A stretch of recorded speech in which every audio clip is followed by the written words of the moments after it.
Hey, what's going on, good people, man? It is your boy Tez back at you with the final episode, man. I know, right?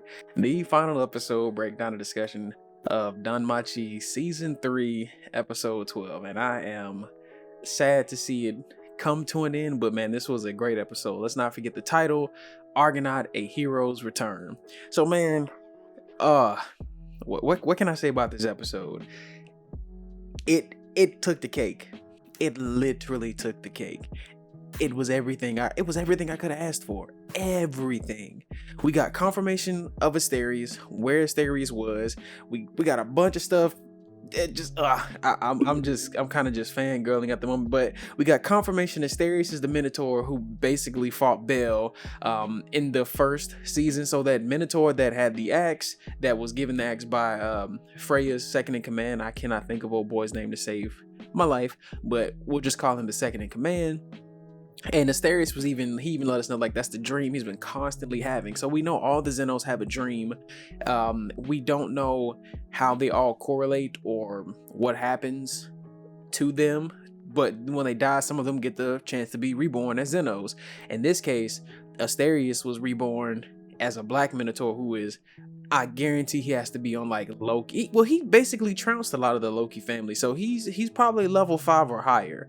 My dude is a beast. We did see that ending in the last episode of Hermes kind of asking the Xenos to die, but more so this was an exchange of sorts. He wanted to make a deal with the Xenos to, in exchange for them to die, they would basically be rewriting Bel's overall appearance in the society, in the hero society currently.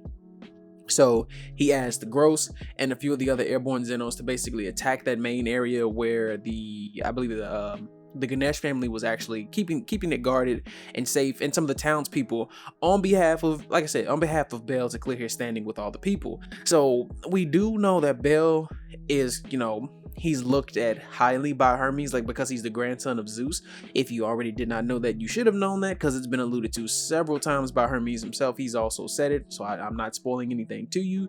But yeah, Hermes has a stickler, or some type of, I guess, like, you can just say like he has a hard on for Bel, not in the lecherous type of way. Just he likes Bel. They all like Bel, but Hermes' desires for Bel stem from a completely different standpoint. He wants Bel to basically bring back the true era of heroes, like when heroes were, we still don't know what the type of heroes he's talking about, but I imagine more like the Hercules, Heracles, all those other type of original heroes who were people's people, where monsters were monsters. They were slain by the heroes, and things were completely different, not this unity that Oranos is trying to bring about. So Gross was given an item by Hermes, which was a part of the wristband that Hermes wanted Aina to give to Bel, kind of like, I guess, in that when they were having a little altercation, to just show things might not be so bad, or this was just something he wanted to give her. But in light of not giving it to Bel, the other end was given to Gross for him to basically commit seppuku. He was basically going in for a suicide mission. Their mission was to basically go in, die, have Bel be the one to take them out. No one else could take them out, and show Bel off as a true hero as he was previously. But that did not happen. Oranos be damned, to try and change 1,000 years of the norm. Hermes really wanted this, and Lyd was not okay with leaving things as they were, but Fels, he believed in Bel. I believed in Bel. I'm like, bro, it's not gonna go down like this. Like, there's gonna be something that turns this around, and sure enough, Bel turned it around. It was not gonna happen like that. And as the Loki family had showed up, Gross was going in for the final kill. Like, he's like, kid, steel yourself. Like, don't falter. Your resolve must be at the pinnacle. You must take me out. No one else can take me out. You got to be the one to do this. And he goes in and gets ready to do it, and Bel just drops his arms like, no, I'm not going to kill you. I'm not going to do this. And, Gross is still flying in full speed. Nothing. He just backs back. But this was the funnier thing, though, because as soon as he does that,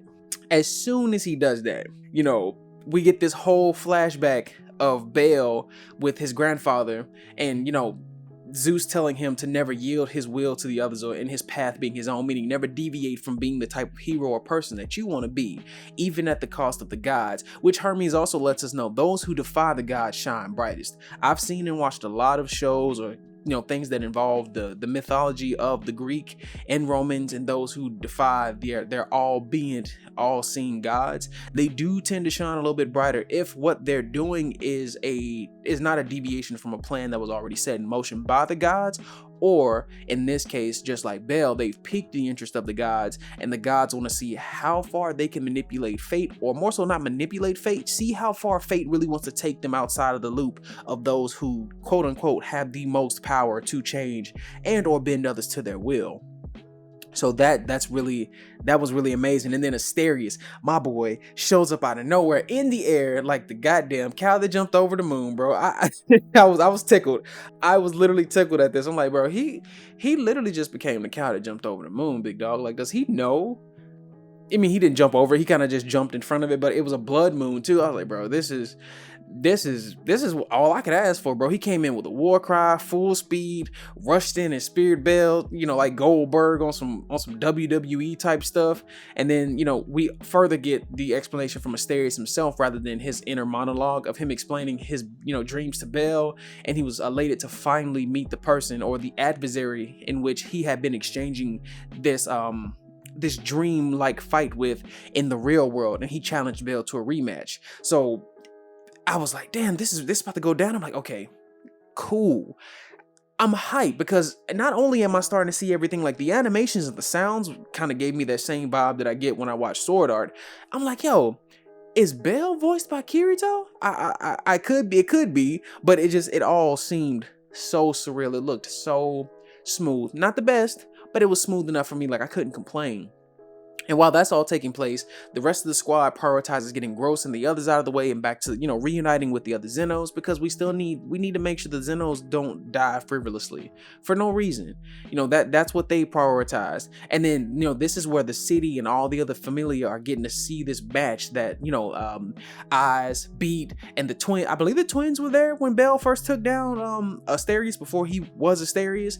But, that fight that supercharged the Loki family, Loki was like, yo, my people have come back with this energy, like they're wanting to do more. They're like, we got one up, like they know they're at the pinnacle, but they was like, yo, there's some people who could probably surpass us, and that's what he lit a flame under them. And also that's where he got his title to being, this little rookie and the rabbit and all the accolades Bel is known for. So the rest of the city is watching this whole fight take place. Freya and her family are keeping the other Loki family at bay, and I love Freya at the same time, but I don't trust her because I still don't know what her plans are. She basically she took Hermes' plan and fouled it out and made it her own so that it turned out a completely different way. So I respect her for it because Asterius didn't end up he did end up where he was, but I'm just like, so she brings her pawn back to her own side. I hope Asterius ends up with Freya. Like, that'd be dope when they actually someday do accept the Xenos. I'm like, bro, he needs to be with Freya. Like, it just will make the most sense. So Finn's, he's being talked to by Freya's right hand, and he tosses his sword up. Like, I thought it was kind of weird when I was watching the scene. I was like, why did he throw his sword in there? But then the sword ends up back in the main fight with Bel and Asterius, and Bel picks it up. And Asterius is holding his own. Sorry for my exacerbated excitement while I talk about this, because I was really enjoying this, y'all. Like, dude is fighting one arm while bleeding. Like, this man is a effing monster. I mean, he is a damn beast to the core, bruh. You could not imagine him one-armed pulling out all these fights, and I'm surprised he didn't bleed out. Like, he just did not bleed out.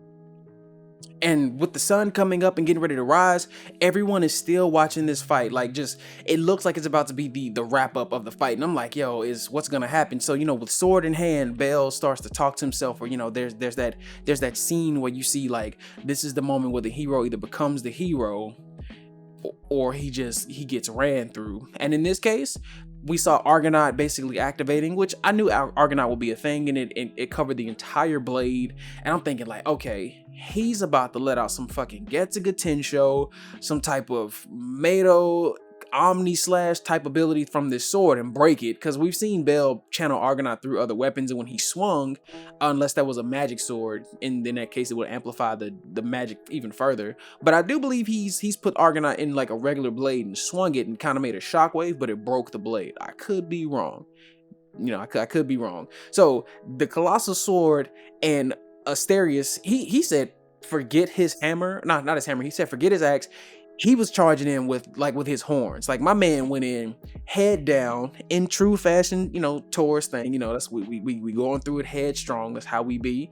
He went in and rushed him, and it was so amazing, bro. Guys, if you have not watched this episode, I implore you to watch this episode. If you haven't watched Danmachi, man, you need to. It's good. If you don't like, this isn't your typical isekai. It is, but it ain't. And it ain't, but it is. If you watch it, it'll make sense. So as they're getting rushed through, they made their way all the way to the freaking dungeon, and which is when Asterius throws them through the dungeon and they fall. Like they're plummeting to the bottom of the first level of the dungeon, which is essentially where you will descend into the dungeon. You're not still in the dungeon just yet. And Asterius wins. He won. I was so sure that Bell was going to be the one to take this, but that was not the case, folks. It was not in Bell's favor this time just to win. Now, thinking back, I'm like, okay, yeah, Asterius, he took down like level 5 warriors like they were paper, just ripping them, wiping his butt with them. So I'm like, oh, okay. So yeah, it makes sense why he wouldn't lose. Like, but Bell still has so much more potential. With Argonaut being the way it is, and with his stats the way they are, he will reach Asterius at some point. I'm sure that's a given. But at the end of the battle, Asterius says that's 1 win and 1 loss for us each. And I was like, damn. My man, like, he was like, bro, I refuse to lose. I keep losing in this dream, but I'm about to come back and show you it's not a game. This dream was just that. And it was in honestly the best way. Like Bell even said, it was the best way things could have ended, because that way the other folks, the Xenos, Gross, everyone got away. Asterius made his way back through the dungeon, because no one can stop him. Like, if he's the most powerful of them all, Lord, I hate to see what would happen if there was a truly strong beast that got defeated and came back as a freaking Xenos. It'd be chaos, especially if it turned out to be like an evil Xenos, because I know they just can't all be good. There would have to be, at some point, there's a Xenos that gets revived and literally goes against the status quo. Just that spiteful and vindictive type of thing. So with Bell not being satisfied with that, him, like I said, he still has so much more growing potential. He cried, and that's okay. Real men cry. We let it out. But Ina, she watched him and just she seemed concerned. But Bell has potential. And Asterius made his way back into the dungeon. Like I said, the other Xenos were reunited, and everything went back to the way it was, or it's going back to the way it was. The people all look at Bell in the same similar light as they did previously. Nothing's out of place. Nothing's tarnished as it seems. The Loki family, were quote unquote the ones who vanquished all the monsters, and the little rookie was lucky to get away with his life as it stands. But I do want to point out, Asterius gained his arm back. I don't know how he did it. I don't know. Maybe he could grow it back, or he kept his old arm and they found a way to reattach it. It did look as though, no, it was completely cut off at the shoulder. So the bandage might just be something else. But who knows? Who knows? But we get back and we see Bell atop the bridge where him and Oz were basically, and Oz says she just came there and she had a feeling she would see him. And with this being the closing, it was pretty much Bell asking her again to teach him how to fight, because he wants to get stronger. And I'm just like, man, that's a hell of a way to end it. Like, you still have so much room, Bell. You're still chasing behind Oz. Oz, she put it to him, like, there was at one point he was really trying, and he's just not there yet. Even with his stats being where they are, I wonder what it is that's gonna take Bell up to the next, to the next level. Like, what is it that's gonna make Bell finally put him on the same playing field as those he look up to? And of course Asterius as well, and of course leveling up, because Bell is still level 2, level 3. he still has a ways to go. And I don't understand how the actual leveling in the world goes, from, I guess, how many monsters you defeat to things that are done that contribute to your stats being boosted. But we do know Bell's his quality stats like speed, endurance, and other stuff like that, those are S.